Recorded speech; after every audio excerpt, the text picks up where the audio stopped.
There are so many things you have to keep in mind when creating an online store. From all of the content related to what you're going to be selling, to building a brand, to all of the applicable laws, and of course, all of the technical requirements, which are a lot more complex than they are for regular websites. And the stakes are higher too, because poor performance in an online store can directly impact the amount of money that store is making. In this video, we're gonna focus on those technical requirements, specifically how to make sure your store is performing at its best when you're using WordPress and WooCommerce. To make your work a little easier, we're gonna go through a checklist of 8 things you can do to make sure your online store is optimized for performance and, as a result of that, increased performance for higher conversions. Let's start with item number 1, plugins. With how massive WordPress is and with how many functionalities your clients might need, or you might need if it's your online store, it's very easy to get overwhelmed. It's very easy to solve problems and challenges of all sizes with plugins. Until it's not. It's not unusual for a WooCommerce store to have 20 or 30 plugins. After all, there are a lot of functionalities online stores need that require additional plugins. But I've seen websites that used well over 50 for a pretty basic store. I've even seen some use several page builders on one website, which is a horrible idea. And the result of that was, when I was asked to fix things, I couldn't change anything. I couldn't do anything without something else breaking. And sometimes I couldn't change anything, period. At all. Nothing worked, nothing stuck, not even when I tried using code. And that's a very real concern. Even if it doesn't get that bad, too many plugins will slow down your website and they're gonna create more security concerns. More plugins, more problems, more opportunities for things to go wrong. So checklist item number 1 is make sure you stick to the minimum amount of plugins you can while still getting the functionalities and options you need. Often plugins only do one thing. For example, I have a video on how to redirect your users to a custom thank you page after purchase. It takes about a minute to add that code in and another 30 seconds to customize it, or you can install a plugin. And there are many things like that, little things that you can install a bunch of plugins for, or you can do it a little differently, or even better, you can use a tiny bit of code you find online. And definitely do not mix page builders. Use one, stick to one, do not install more than one on your website. If this video is helpful, please make sure you hit those like and subscribe buttons. It really does help me out a whole lot. The second thing on our checklist is the most important. Clients often ask me, how can I speed up my website? It's taking forever to load, it's slow, and I log in, and I go ahead and I check things, and things look fine. Images aren't too large, the amount of plugins is reasonable, so where's the problem? Well, often it's the server, the hosting. If your website was a house, your hosting would be the foundation. No matter what you do, no matter how much you try, if your foundation is bad, your house is gonna have issues. The color of the walls doesn't really matter if your house is sinking, and optimizing your images isn't gonna do anything if your server is slow. But choosing a good hosting provider can feel absolutely overwhelming. I know, because I've been there. Well, the sponsor of today's video, Cloudways, is a hosting provider that is absolutely focused on performance, which is exactly what you need for online stores. Compared to, say, personal portfolio websites or websites presenting a service, online stores are more technically demanding. They usually have more visitors because you or your clients are or should be actively advertising, and if something goes wrong, it can be way more expensive because it directly impacts your income. With Cloudways, the performance of your WooCommerce store is something you won't have to worry about. You can choose a server from DigitalOcean, Vultr, Linode, Amazon, or Google, meaning you have a wide range of options from cheap servers that do great with small stores all the way to incredibly powerful Amazon or Google Cloud servers for stores with heavy traffic. Cloudways servers are also easy to use, easy to launch, and even easier to take care of. I'm not one to discredit budget-friendly shared hosting providers. I've used them, I still use them myself. There is definitely a time and place for them. But if you're serious about optimizing your online store, I really recommend you invest a little bit more money and go for a stronger provider, like Cloudways. If your website is slow, people are gonna have a worse time using it, and it's one of those things that is proven to negatively impact your conversion rate. Plus, search engines prefer fast websites, so your website might be getting seen more when it loads and works fast. There's also a really exciting feature they now offer that is perfect for online stores. It's called Cloudways Autonomous. And what it does is it automatically scales the resources your server needs to run at an optimal level when you get more visitors. That sounds a little technical, but to make it simpler, the more people visit your website, the more server resources, server juice if you will, Cloudways automatically allocates to your website. This ensures that if your site suddenly ranks high on search engines, or if one of your products or social media posts go viral, or if you scale up your marketing efforts and budget, your website is going to be able to handle all of that extra traffic without you having to do anything or worry about your website getting slow or crashing and losing sales, which is a very real concern once your website starts gaining some momentum. Let's take a look at some tests comparing Kinsta, WP Engine, and Cloudways Autonomous. I'm gonna link to the source down below so you can read all about it. But to keep it short and simple, the test focused on simulating real-world scenarios of relevant e-commerce metrics, in particular, adds to carts per second and checkouts per second. In the first part of the test, at 5 concurrent users, which means at 5 users performing actions on the website at the same time, Cloudways Autonomous performed slightly worse than WP Engine and Kinsta, which both performed nearly identical. Not a massive difference, but still they did a bit worse. But then in the second part of the test, at 50 concurrent users, Kinsta started lagging behind a lot,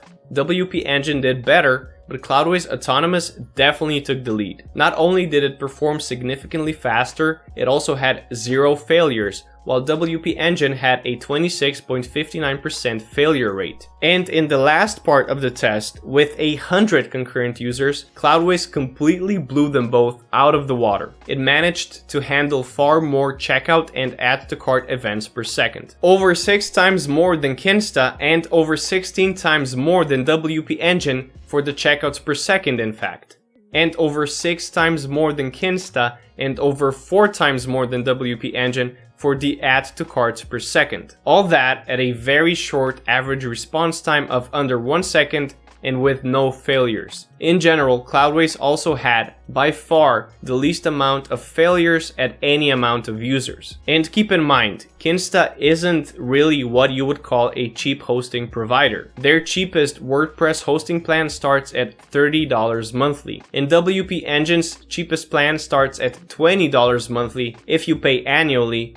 Monthly, it's also $30. The testing shows Cloudways Autonomous is incredibly powerful and more than capable of handling a large number of visitors and a large number of purchases at the same time. Another really huge plus, besides removing a lot of anxiety and worry, is that you're not paying for the server resources when you don't need them. When you get a traffic spike, your website is using more resources, you get charged more. But when you have less visitors, you're using less resources, you get charged less. There is always a minimum amount you're going to be paying. It's never going to be 0 because your website needs some resources just to stay active, but you're not forced to pay for performance you don't need. And you're never forced to pay for a full year in advance to get a good deal. You're always going to be paying monthly. I want to thank Cloudways for sponsoring this video, and I encourage you, if you're in the market for a hosting provider, click the link in the description and try out Cloudways. You can try it out for free without a credit card, no strings attached, for 3 days to see if it's a right fit for you. And even better, you can use the code REALEZA when you sign up to get 30% off your first 3 invoices. And that goes for any plan you sign up for. But hopefully I got the point across. Your hosting provider, your server, is absolutely the most important thing when it comes to the speed of your website. You can have a slow website on a fantastic server if you do other things wrong, but you're never gonna have a fast website on a very slow server even if you do everything else right. The third thing on our checklist is installing a CDN. CDN stands for Content Delivery Network. This is something a lot of people don't use, but you really should. Simply put, it stores your website on servers that are closer to your users than your actual physical server. And the closer your users are to the server, the faster the website is gonna load for them. It can improve your website's speed quite drastically in some cases. Plus, it also improves security, it reduces bandwidth costs through caching and other optimizations, so your origin server has to provide less data to your users, which can help reduce hosting costs. CDNs also help you handle more traffic. And the best part is that the most popular CDN out there, Cloudflare, is completely free. Their basic plan is completely free, which is going to be enough for most users. But for stores with heavier traffic, Cloudways also offers Cloudflare Enterprise for $5 a month per domain. That comes with a lot of extra features that can boost performance and improve security even more. But if you're not sure you need it, you can always try out the free version first. It's very easy. All you have to do is change your name servers and update your DNS records a little bit. The first time you do it, it's gonna feel a little overwhelming, but realistically, most of the time, it's a matter of copy-pasting 2 name servers and then adding in some records for email deliverability and just testing everything out. All of which takes a total of 10 to 20 minutes to do. So definitely go install Cloudflare. There are a lot of benefits and it's fast, free, and easy. Next up, we need to talk about image sizes. This is one of the things that is directly connected to the website content, and it's one of the things a lot of people get wrong. You should optimize your images before you ever upload them to your website. Image optimization plugins may work, they can help, but by far the most important thing you can do is prepare your images properly before uploading them. Especially because once you hand things over to a plugin, you can lose control over the quality of your images. There are 4 things you can do to make sure your images look great but take up as little space as possible. First, make sure you upload images in the maximum size they're gonna display on your website or slightly larger. So if you have a container that's 1,000 pixels wide and you add in an image that takes up 50% of that space, your image is gonna display at a maximum of 500 pixels wide, and even smaller for smaller devices such as tablets or mobile phones. If you find that uploading at the exact size negatively impacts the quality, go a little higher. Upload it at say 600 pixels wide. If you're using responsive units, and the width of the image depends entirely on the user's screen, you're gonna have to make some compromises, either with the file size or with the image quality at certain resolutions. Now, most people aren't really using 4K monitors yet, but Full HD, so 1920 by 1080 pixels, should be the minimum you aim for. Anything less than optimized for Full HD and a large number of visitors will see a drop in quality in the images. Second, when exporting images in Photoshop, make sure you reduce the quality. This is a fantastic piece of advice because if you decrease the quality from 100% to somewhere between 60 and 80%, the actual image will look identical or incredibly close to identical, but the file size can drop a lot. It can drop by up to half or even more. You can, of course, reduce the quality even further, but that's when you're gonna begin actually noticing the drop in quality. Unfortunately, for websites, just uploading images with perfect clarity and the original size just doesn't make sense for most websites. It's all about finding the proper balance between image quality and the size of the file. Third, try to use the WebP format.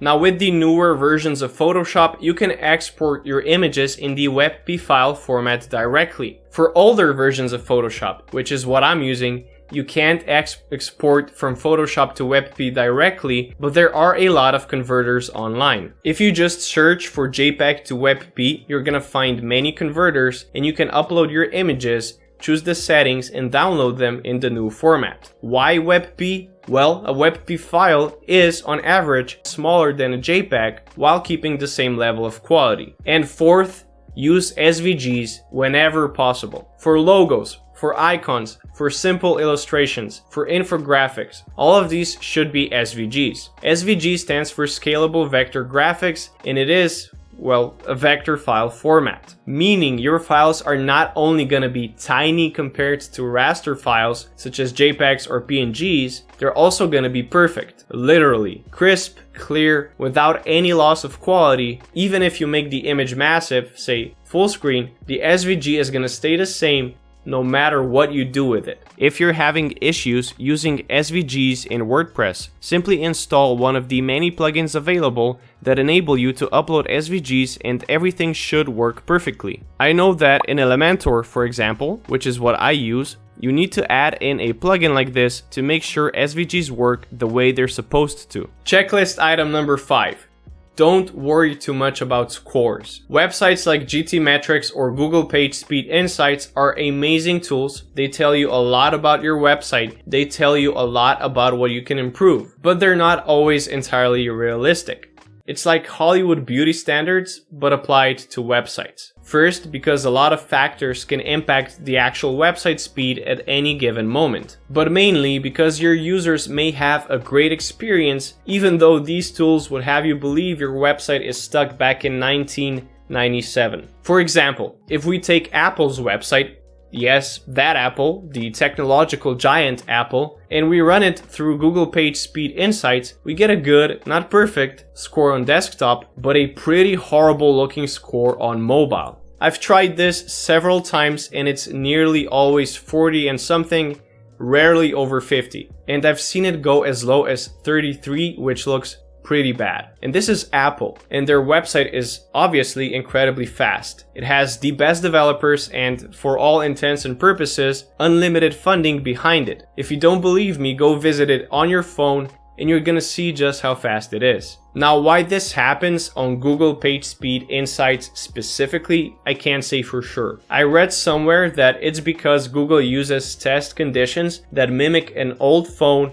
and a limited network connection to really test the website in conditions some users without a good connection or with an older device may experience. On GTmetrix, Apple doesn't get a perfect score either. I've even seen it get a B, not an A. What this definitely shows you is that if you get a bad performance on some of these tools, it might not be a reason to panic just yet. Now, they're very much usable. If you get a really horrible score, your website does have issues and you can improve things. But don't get too caught up in this. One of my favorite quotes is, "Success lies in the ruthless execution of the basics." It applies in so many areas of life, and it applies here as well. When you analyze your website and you get these reports, a lot of these notes and instructions are going to have a very minor, negligible effect on your website's speed and performance. First, focus on the basics. If you're using a weak server, fix that first, then fix the other things on our checklist, and only then get to work on fixing the issues you see in these reports. A lot of the time, just buying better hosting is probably the better way to go. It's gonna get you better results for less time, effort, and money spent. Okay, on to number 6, caching. This one's pretty obvious, but I still see WordPress websites without caching plugins. Using a good caching plugin like Lightspeed Cache is gonna drastically improve your website's speed for free. Really, not much else that needs to be said here. If you don't have a caching plugin installed, go install it. Number 7, regular updates and security checks. First, regular updates. There are 2 reasons why this is important. The first is security. Plugins get vulnerabilities all of the time. These can be exploited by bots or hackers to either hijack your website and display spam, ads, or scam content, whatever the person targeting your website wants, basically, or it can be used to extract data from your website or do all kinds of crazy unwanted things without you even knowing. And regularly updating those plugins makes sure these issues get fixed. But because updates often bring new issues, I recommend you wait a week or 2 after the update is available before actually updating. This is also the second reason why you don't want to wait too long. Sometimes when you update a plugin, some issues, small or big, come up. Well, the more plugins you have and the more changes they go through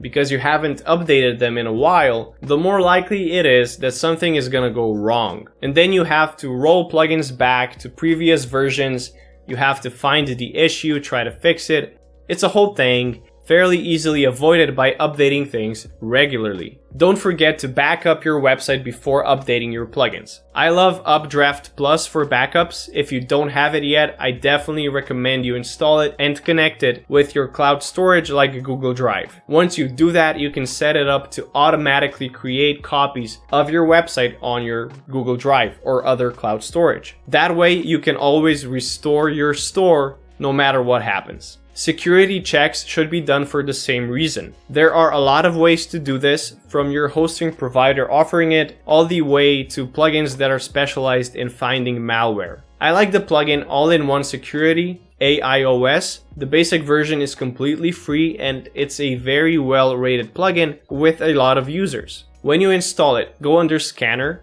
run a scan, and this is going to scan your website. Then you can schedule scans that are going to happen automatically. If any changes come up, such as unwanted code or files suddenly appearing on your website, you're going to get notified and you can look into it. This way, you can prevent issues before they actually happen. And you can, of course, exclude files from the scan, so files you regularly change don't show up in the scans. And last but not least, number 8, cleanups. Now sure, I'm kind of a neat freak in general. I love a clean living space, I love organized folders on my computer, and I love a clean, organized website. It not only takes up less server resources, which means it's gonna work better, it's also much easier to work with. There is nothing worse than going through hundreds of images that aren't even in use anymore and trying to find that one you need. So the general tip is just delete things you don't need anymore. Plugins, themes, images, whatever it is, if it's just collecting digital dust,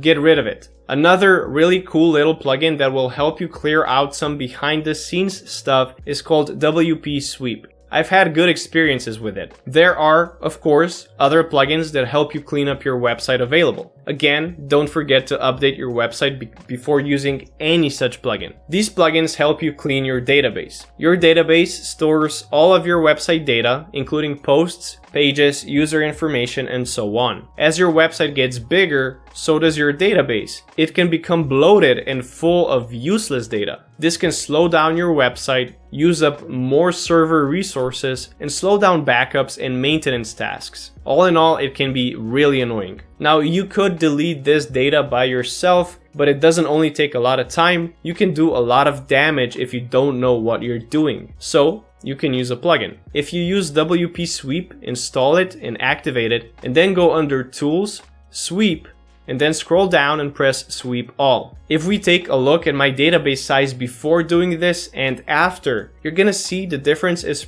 pretty massive, considering it only took me a couple of clicks. And this is a website I'm using just for testing and tutorials. If you have an online store and you've never done this before, the database size can be much bigger and the amount of unnecessary data that gets deleted can be much bigger as well. Take care of your website, clean it up every now and then. It's gonna help you out massively in the future. Another thing that's gonna help you out is checking out this video next. If you found this one interesting, you're gonna find that one very interesting as well. And make sure you hit those like and subscribe buttons. Thank you for watching.